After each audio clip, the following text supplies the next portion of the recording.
Salam la famille, toujours pas d'intro, toujours un plaisir de parler football. Et les gars, je suis nostalgique.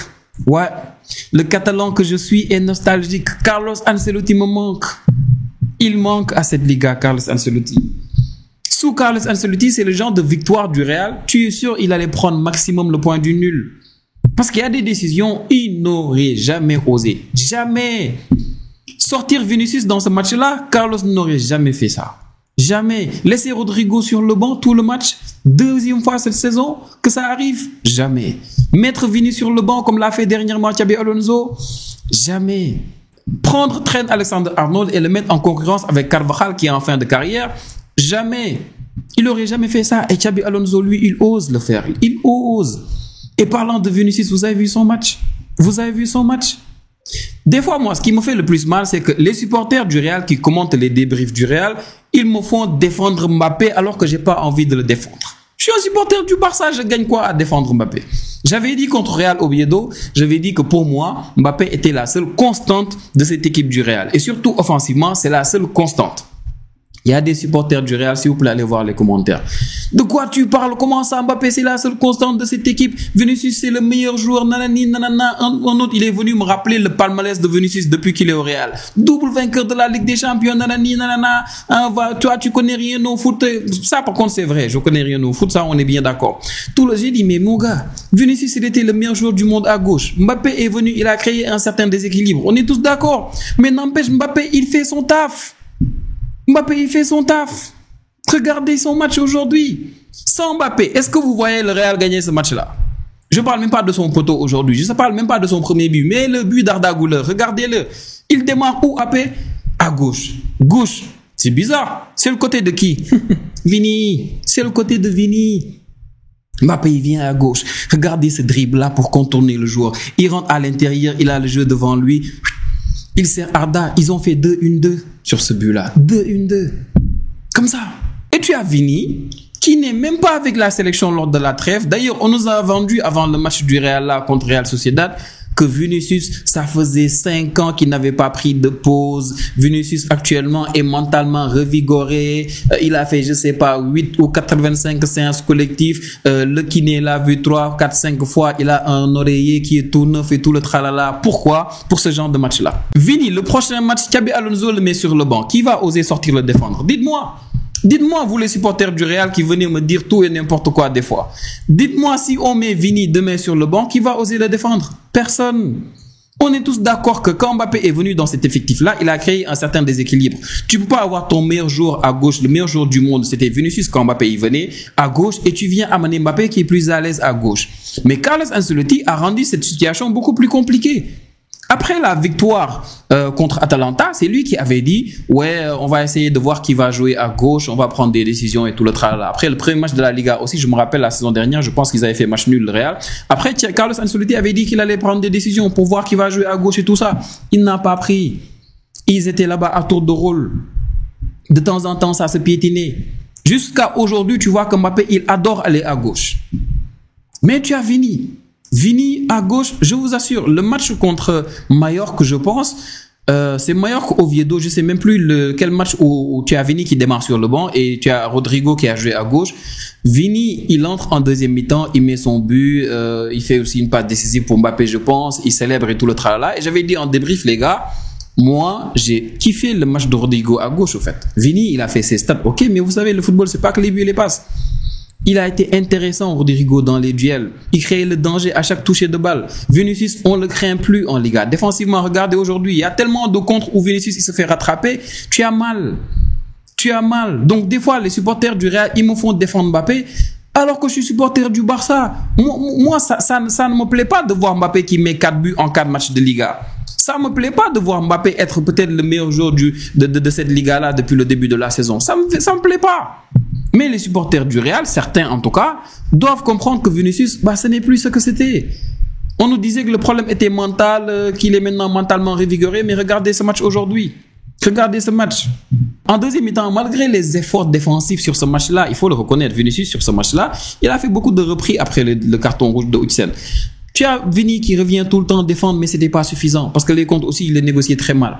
Du coup, il a préféré Xabi Alonso mettre Fran Garcia. Et Fran Garcia, quand il est venu, des fois, ça faisait rire. Hein. Il tapait des contres où il était seul contre 2-3 joueurs de la Real Sociedad. Mais je me dis, voilà, qu'est-ce que tu vas faire?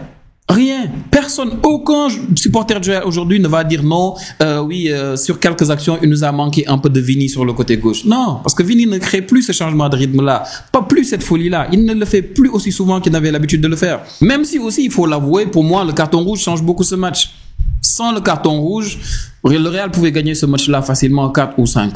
4 ou 5, ils auraient pu vraiment beaucoup marquer parce que la dynamique en attaque était là-bas et tu avais une équipe de Real Sociedad qui était inexistante offensivement. C'était même pas nouveau, hein. Depuis le début de la saison, c'est comme ça. Ils n'ont pas eu de victoire depuis le début de la saison. C'est quand ils ont perdu 1-0 à l'extérieur contre un promu, Real Oviedo, que le Real là a battu 3-0, que j'avais compris que là, il n'y avait pas de chance au fait. Donc aujourd'hui, je ne voyais pas cette équipe-là faire quelque chose à Anoeta. Alors qu'Anoeta, d'habitude, c'est un déplacement difficile. Mais regardez cette équipe. Pas de victoire. Du coup, le carton rouge là, ça a beaucoup changé, ce match-là. Après, maintenant, tu as des supporters du Real qui vont te dire, ouais, il n'y a pas rouge sur Huijsen, il y a Militao qui court, c'est pas le dernier défenseur. On vous l'a dit combien de fois? Cette règle-là du dernier défenseur, ça n'existe pas. Il n'y a aucune loi du foot qui dit le dernier défenseur, il doit prendre un carton rouge. Non. Tout ce que les arbitres, ils doivent voir, c'est est-ce que tu es en train d'annihiler une action de but ou pas. Je vous l'ai dit, hein, notre dernier classico. Je vous l'ai dit. Quand Tchouaméni, il fait cette faute-là sur Ferran Torres, Tchouaméni, il était le dernier défenseur. Mais ce que l'arbitre voit, c'est que, ouais, il n'est pas en train d'annihiler une action de but. Pourquoi? Parce que Ferran Torres, dans sa conduite de balle, il n'allait pas vers le but. Il allait vers la ligne de touche. Il allait sur le côté. Du coup, il ne va pas directement vers les buts. Du coup, il ne prend pas rouge. Et c'est pareil aujourd'hui. Non seulement Oyarzabal, il va vers les buts, mais regardez la position de Courtois. Regardez la position de Courtois. Facilement, si Oyarzabal, il prend possession de cette balle-là, il peut lober. Maintenant, c'est bizarre, hein, parce que Huijsen, on ne sait pas pourquoi il fait cette faute-là. Oyarzabal, voilà, sur FIFA, sur PS, dans la vraie vie, partout, il n'est pas rapide. Il doit avoir quoi, 15 de vitesse? Il n'est pas rapide. Il n'est pas rapide. Pourquoi tu vas faire la faute, Huijsen? Pourquoi? Aujourd'hui, c'était un match Saddam Hussein. Aujourd'hui, il fait un match rien compris, mais tranquille. Parce qu'au moins, tu as Mbappé derrière qui arrive à te créer ce but-là. Et pour moi, c'était le tournant du match. Le fait que Mbappé ait pu créer ce but-là de rien du tout avec Arda Güler qui était intéressant aujourd'hui entre les lignes. Et je vous dis, Arda Güler, il est en train de s'améliorer. C'est pas mal. Il est en train de s'améliorer. Il est en train de devenir vraiment ce créateur-là que Xabi Alonso est en train de chercher. Brahim Diaz, on va pas noter son match. Il fait une première période assez poussive. Après, il sort à la mi-temps et tu as Valverde qui vient parce que Valverde, vous le savez, c'est le meilleur milieu de terrain de cette équipe-là. Il va courir pour 5 personnes. Donc, il a fait son match. Il est venu. Il a bien couvert Carvajal. Ce qui est aussi drôle, c'est que Xabi Alonso, il a tout fait pour garder cet avantage. Il avait compris. Ils étaient dangereux à Sociedad à cause de cette infériorité numérique-là. Il n'arrêtait pas d'avoir des occasions de but, même s'il ne concrétisait pas. Et tu as Xabi Alonso qui ne fait que des changements défensifs. Tu vois, et c'est assez drôle parce que ça, c'est du Carlos Ancelotti au fait, parce qu'il met Fran Garcia, il met Trent sur le côté, il met Raúl Asensio, il met aussi Alaba qui remplace Güler, je pense, et il met qui d'autre aussi? Il met Valverde. Ouais, c'est ça. Je pense que c'est Valverde, Fran Garcia, Trent, Alaba, Raúl Asensio. Donc, il met 5 joueurs qui sont vraiment des joueurs à vocation, on va dire, défensif. Et en haut, tu as Fran Garcia, peut-être qui joue en tant que limite ailier, qui remplace Vini. Mais c'était vraiment des changements de telle sorte à pouvoir garder cet avantage-là. Et le Real s'en sort miraculeusement parce que aujourd'hui, c'est ce genre de match-là que tu perds soit facilement ou bien tu arraches le point du nul et tu te dis c'est un bon résultat. Non, bon, Real Sociedad, c'est plus ce que c'était, hein. C'est plus cette grosse équipe-là. On va voir comment ils vont réagir au prochain match et maintenant, la balle est dans notre camp. On va devoir jouer contre Valence. On va jouer au Johan Cruyff Stadium. Je pense on a quoi? On a 6000 places là-bas parce que le Camp Nou n'est pas prêt et on a un problème. Mondial où on jouait la saison dernière, il y a un concert de Post Malone et après le concert, ils disent que eux ils auront pas le temps de vraiment retaper le stade pour que ça soit ok pour recevoir Valence. Donc on est obligé de jouer dans un stade à 6000 places. 6000 places. C'est un stade où l'équipe féminine joue d'habitude. Donc, pour vous dire les problèmes au Barça. Et encore, tu as aussi cette blessure de Yamal. Vous l'avez vu, hein? Vous avez vu Hansi Flick en conférence de presse, comment il est énervé. Qu'est-ce qu'il nous a fait de la Fuente? Yamal, déjà, notre match contre Rayo Vallecano, on voyait qu'il avait mal au dos. Il se tenait le dos. On le voyait. Il part avec l'Espagne. Ils le font jouer 2 fois plus de 70 minutes. Alors que le gars, il était encore blessé. Il avait mal au pubis aussi. Du coup, ils lui ont donné des antidouleurs. Vous vous rendez compte? Des antidouleurs pour qu'il puisse jouer. Et j'imagine De La Fuente, le deuxième match contre la Turquie, quand il sort Yamal, il voulait se donner une bonne impression de ouais, je suis en train de le manager. Alors qu'il savait que le boy, il est venu blessé. Il est venu avec des gènes.